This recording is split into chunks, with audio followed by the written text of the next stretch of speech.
Hello सांग मैंने आज आ गए नुआ वीडियो को आपण स्वागत। आज आम बनवा कखारु फूल पिठा।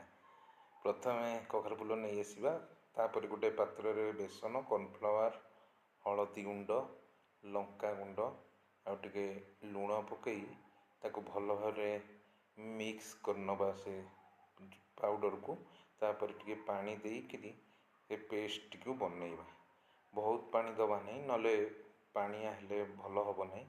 पेस्ट बन सारा पर कखारु फूल जो आनी भल भाव बाछि धोईकी भल भाव बाछीदबा। काले पोक फोक थे भल देखी बाछी, कारण पोक भी था भल भाव बाछिक भल भाव परिष्कार भाव धोईदबा। तापर जो पेस्ट बनई था पेस्ट रे मिक्स करदबा।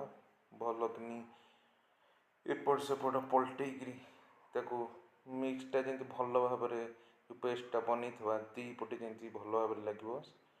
तापर कड़ईटी को बसई तेल गरम करदबा।